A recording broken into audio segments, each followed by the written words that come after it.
Chapter 3, Part 11, Stardate 2190, Denali Airfield, Eridani 2, 5 hours after the incident.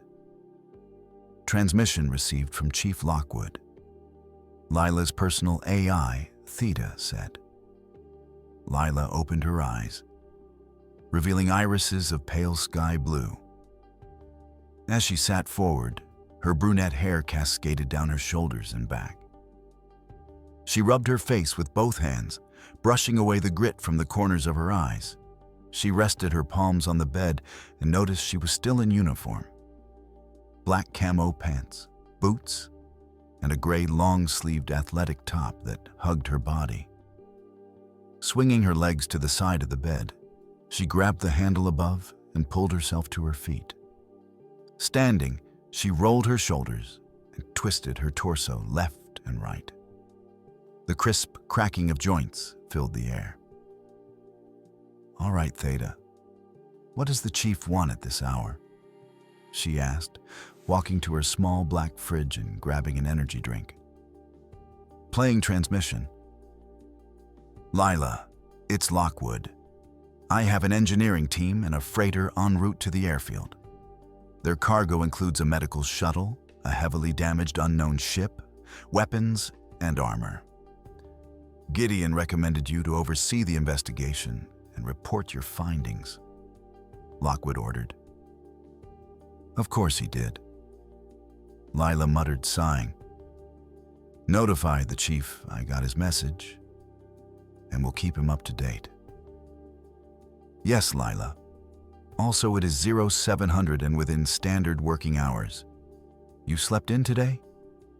Theta replied, in as sarcastic a tone as her programming allowed. Walking to the window, she looked over the airfield. 10 large landing pads were spaced evenly across the base, and a large center runway split the airfield. Various hangars bustled with activity. Trucks rolled by. Platoons of Marines ran drills, and aircraft of all sizes landed and took off. At the far end stood a tall white and gray control tower. She grabbed her black sweatshirt from the back of her chair and slid it on. Major was printed across the back, and a jack of spades adorned the left chest. Lila paused at her locker and opened it. Inside were personal effects. A photo of her with Lockwood, Leo, and Gideon was taped to the door. Black marker on the bottom read, "New Atlantis, 2188. She grabbed her Nexus 3 handgun and 2 magazines. Sliding the sidearm into her right hip holster, she loaded the mags into the pouches on her left. Closing the locker, she took a deep breath, facing the door. "Be the difference," Lila whispered, then opened it. Part 12. Lila stood alone in the elevator. Soft music played from hidden speakers just loud enough to hear. When the elevator reached the ground floor, the lobby was already full of activity. Marines were posted at every corner. Civilians of all races and ages waited in lines to be processed, survivors of pirate raids and disasters. In the center stood a Model A combat robot. When it turned to face Lila, it walked toward her, each step thudding heavily on the floor. It was painted white with blue accents. "Good morning, Major Lila.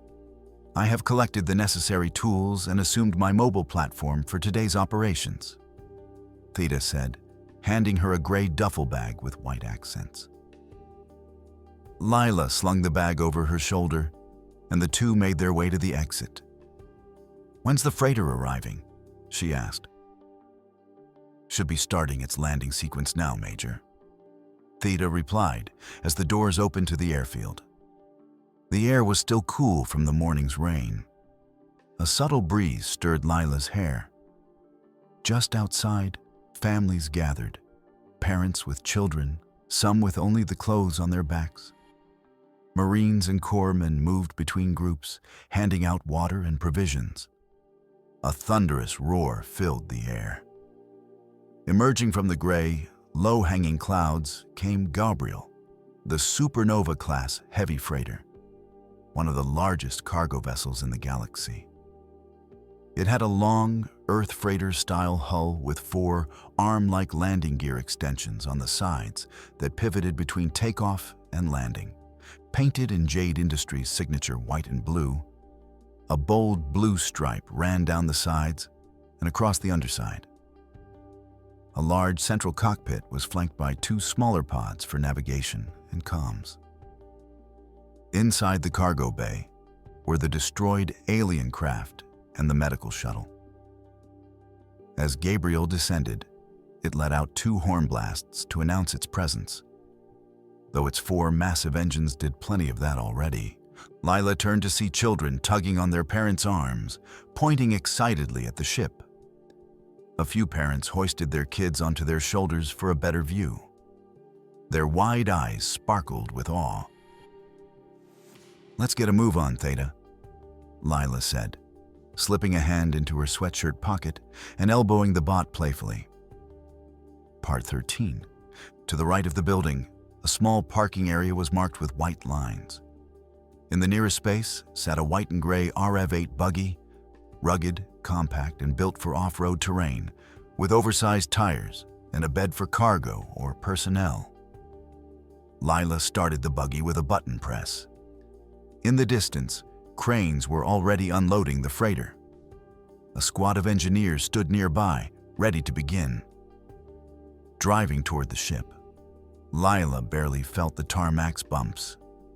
The buggy's suspension absorbed them effortlessly. The wreckage was placed in a large clearing, surrounded by tall concrete walls and marked with thick yellow lines. Lila pulled up near the gate and retrieved her duffel, while Theta hopped off the back, causing the buggy to rock slightly. At the rear, Lila opened the bag. Inside was a sleek headset with a matte gray finish and a folding boom mic. Beneath it lay a combat chest rig with moly webbing and dual square pouches flanking the center mag panel. She donned the rig over her sweatshirt and tightened the straps. The final item was a compact radio with a glowing light blue LED display. She slid it into the left side of the chest rig and clipped the headset cord into the push-to-talk button on the upper strap. After setting her bag back on the seat, she made her way toward the engineers. One of the 6, already turning toward her, stood straight as the sound of Theta's heavy footsteps grew louder. "Good morning, Major.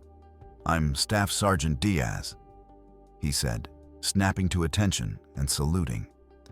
The engineers wore sleek, all-purpose suits for ground crews, white and orange, clean and utilitarian. Compact black-visored helmets housed comm systems, and reinforced chest and shoulder panels contained life support and storage compartments. "Good morning," Lila replied, glancing at the mangled wrecks. "What can you tell me, Diaz?" "Not much, ma'am. We got orders from HQ to board Gabriel and head to Luna. When we arrived, the corpsmen and Marines were already extracting the deceased from the shuttle. The alien pilot was quickly moved to the infirmary under guard. After that, we spent 3 hours dismantling the ships for transport. We've compiled a rough inventory, official list coming by day's end," Diaz explained, resting his hands on his hips. "Thanks, Diaz." She turned to address the rest of the squad. "Everyone, gather up. Set your comms to Lima 23. Sort everything from both ships into 2 zones and flag anything unusual. Theta and I will handle the wrecks and the mystery crates. It's going to be a long one. Time is 8:45. We regroup at noon." "Yes, ma'am," the squad replied in unison. Part 14. 1 hour into the investigation, Lila called out, "Theta, could you bring those crates over here? I'd like to take a closer look at these artifacts." "Of course, right away," Theta said. picking up 2 crates and gently placing them next to Lila. They were dark gray with navy blue lids, lined with blue lights. Sturdy. Each had 2 black handles on either end. Theta carefully opened one, revealing several crescent-shaped metal objects. No 2 exactly alike. I wonder if it's some kind of puzzle that needs to be assembled. Or maybe a key of some kind. Lila thought as she stood in front of the crates. Theta, can you hand me one of those pieces? Of course, right away. Theta reached down with her right hand, but the moment her finger made contact with the artifact, a jolt of energy surged through her circuits. She staggered back and entered a momentary power down. Regaining control, she placed both hands on her metal head. Lila, Something's wrong, Theta said, her digital voice trembling. Lila, she thought, turning her head. Theta, what's wrong? Are you okay? Lila asked, caught off guard by her panicking companion. She looked down at the crate, curiosity overtaking caution, and reached out. Wait, Lila, don't! Theta cried, but it was too late. Lila's fingertip brushed the artifact's smooth, cold surface and froze. The universe collapsed into a single point inside her mind. Space, time, sound, and sensation twisted into an overwhelming torrent of images and noise. She snapped out of it, collapsing and rolling onto her back. Light rain tapped against her face as she stared at the cloud-thick sky. What was that? She whispered, barely able to hear her own voice. Her breath came in rapid bursts, and the pounding of her heartbeat filled her ears. Theta rushed to her side, gently cradling her head with her left hand. Lila, are you okay? Lila's gaze drifted past her friend to the sky, where 2 black ships sliced through the clouds. Her eyes flicked to the alien wreckage. It all clicked into place. They're here. Her words were drowned out by the sudden blare of air raid sirens. Part 15. Staff Sergeant Diaz was halfway to Lila and Theta when the sirens wailed. He looked skyward, then toward Lila. More black ships? What's our move, Major? He called, running to help her up. Have your men move to secure the... Her words cut off as explosions rocked the base around them. The civilians. Sprinting to the gate, she threw it open. The once busy airfield had become a war zone. Flaming wrecks of trucks and shuttles littered the tarmac, thick black smoke curling upward. Marines fired into the sky, trying to bring down the black ships. Her eyes darted toward the main building. Civilians and Marines lay scattered, many unmoving. The airfield's anti-air guns roared to life, briefly drowning out the sirens. In the sky, the enemy ships were circling back for another run. Diaz, do we have any ground-to-air weapons? Lila barked. Negative, Major. Those are across the field in the armory. Diaz replied, still composed despite the chaos. What about the cargo from the alien ship? Anything usable? Lila scanned the wreckage. Think. 2 ships, civilians down. I can't reach my ship or the armory. They must be here for the artifacts. Lila sprinted toward the pile of alien weapons. Come on, there's got to be something. Her eyes locked onto a gray and black launcher behind a stack of crates. Sleek, angular, compact, with a hexagonal barrel and reinforced grips. A Javelin X. She grabbed the launcher, flipped a switch. Click, a round slid out the back. She caught it mid-air. Experimental anti-armor. was printed in bold, yellow letters. Perfect. She turned.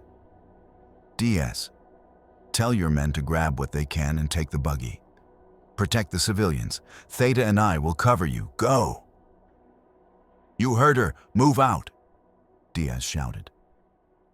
Lila stepped into the clearing and knelt, sighting through the green holographic display. The ships loomed closer, her crosshairs locked onto the lead vessel. Backblast clear, Theta called out, bracing Lila's body against the launcher's recoil. Lila squeezed the trigger. The targeting box tightened on the display, confirmation tone. Target locked, she whispered. The missile leapt from the tube, a burst of blue flame erupting beneath it as it soared into the sky. The lead ship banked and deployed flares. Bright sparks rained down. But the missile flew past and struck the second ship dead on, punching through the front and blasting out the rear in a fireball. The ship wobbled, then plunged, erupting in flame as it crashed into the tarmac. Get to those civilians, Diaz. I'll try to find another rocket. Lila shouted, running with Theta back toward the fenced zone. Roger that, ma'am. Mount up, Diaz barked, signaling his engineers. The squad scrambled into the buggy, Diaz in the driver's seat, the rest piling in. Suddenly, Theta's metal arm lashed out, grabbing Lila and hurling her backward. She flew, weightless, spinning. Smoke and sky blurred around her. She crashed to the ground, dazed. Theta planted herself between Lila and the buggy. Then it hit. A glowing blue missile streaked in, striking the buggy's front with a blinding flash. A burst of red and blue. The shockwave flattened Lila. Engineers, wreckage, flames. Theta held firm, intercepting flying debris with her arms, shielding Lila. Part 17. Sorry if I hurt you, Lila. Are you all right? Theta asked, helping her up. Yeah, I'm okay. Lila groaned, rising to her feet. Her ears rang from the blast. Scorched debris surrounded her. She scanned frantically for signs of life. Major Lila, came a faint voice. Diaz, she gasped, running to his side. She slid to the ground and grasped his hand. His grip was weak, trembling. His suit was soaked in blood, his lower body mangled beyond saving. Theta, is there anything we... Diaz cut her off. Don't worry about us, Major. We did our best. You're a hell of a shot. His hand went limp. Lila gently placed his arm by his side. She took a deep breath and looked up, rain falling cold and steady. The sirens and anti-air resumed their chaotic chorus. Theta placed a gentle hand on her shoulder. We have to move, Lila. The Onyx is still in one piece. Their objective is clear.